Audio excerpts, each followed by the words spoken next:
आज हम लोग ऑनलाइन संबंधित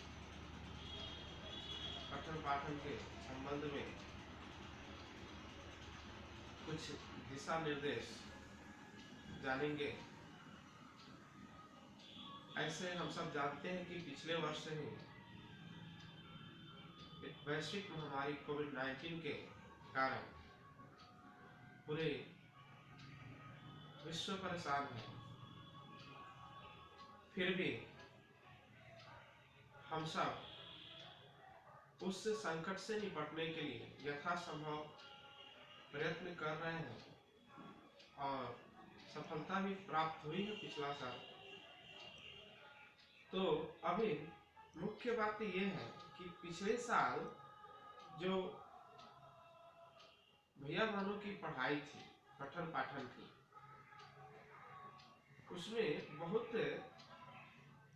ज़्यादा नुकसान हुआ और काफ़ी उनकी पढ़ाई बाधित भी हुई।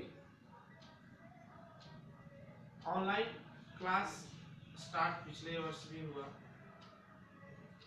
तो बहुत सारे ऐसे भैया बहन जुड़ते थे, कुछ लोग नहीं जुड़ते थे। तो देखा ये गया कि जितने भैया बहन हमारे ऑनलाइन क्लासेस से जुड़ते थे, उनकी जो गति थी, उनकी अंदर के जो विकास था, वह कुछ हद तक ठीक रहा। लेकिन जो भैया बहन हमारे आचार्य के संपर्क में नहीं रहे, ऑनलाइन क्लासेस नहीं कर पाए, उनकी विकास में अवरोध उत्पन्न हुआ और वह बहुत अधिक विकास नहीं कर पाए। अतः हम सभी अभिभावक विरुद्धों से आग्रह करता हूं कि आप सब अपने अपने पालने पाल्या को डिवाइस से उपलब्ध करा दें, मोबाइल उपलब्ध हो जाए या जो भी डिवाइस है, जिससे कि भैया बहन ऑनलाइन क्लासेस कर सके, उनके विकास हो सके। क्योंकि परिस्थिति के अनुरूप हमको काम करना होता है और व्यक्ति जब परिस्थिति के अनुरूप काम को करने लगता है तो वह अपने काम में सफल हो जाता है। अतः हमें इस विकट परिस्थिति में भी अपने आप को एक संयमित ढंग से और एक भैया बहनों की सुचारू रूप से विकास हो, इस हेतु आप सब अपने अपने पालने पाल्या को डिवाइस उपलब्ध करा दें ताकि भैया बहन पढ़ सके। अब कुछ दिशा निर्देश ऑनलाइन क्लासेस से ये है कि सबसे पहले विद्यालय से एक रूटीन की व्यवस्था होगी। उस रूटीन के अनुसार पठन पाठन का कार्य ऑनलाइन क्लासेस से होगी। सभी विषयों की कॉपी और किताब को उपलब्ध करा दें। जो भी ऑनलाइन के माध्यम से पठन पाठन की व्यवस्था होगी, आचार्य दीदी जी के द्वारा जो पढ़ाया जाएगा, उसे सबसे पहले भैया बहन रफ कॉपी में उतारेंगे। उसके पश्चात उसे फेयर कॉपी में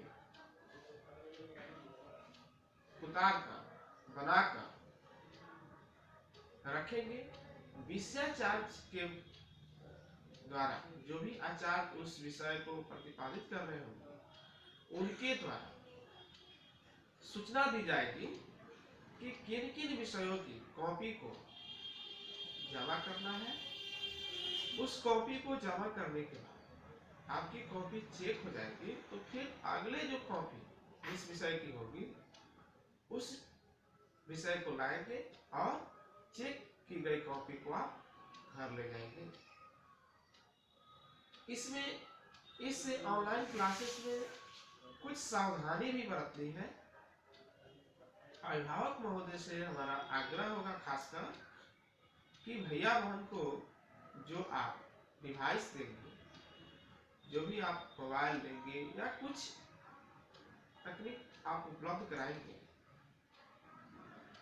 उस तकनीक को, उस डिवाइस को आप प्रायः जांच करते रहें कि हम अरे भैया बहन आखिर में उसका यूज सही कर रहे हैं या नहीं।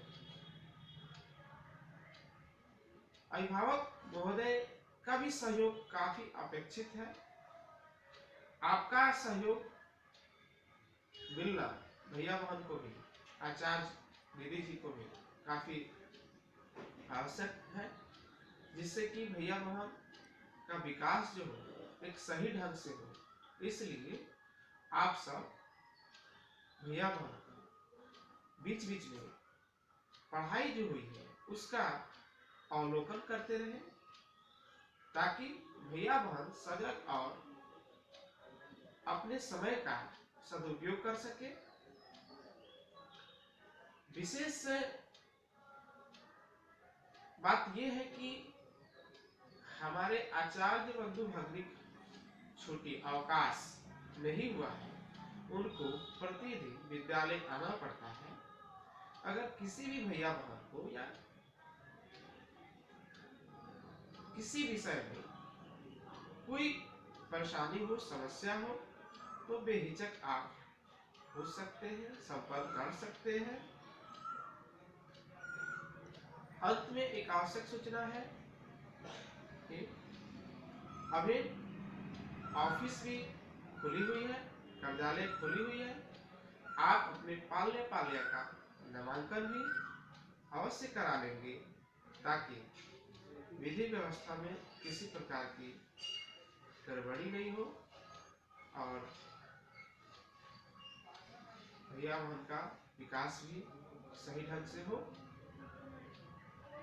पुनः एक बार आप सबको बहुत बहुत धन्यवाद।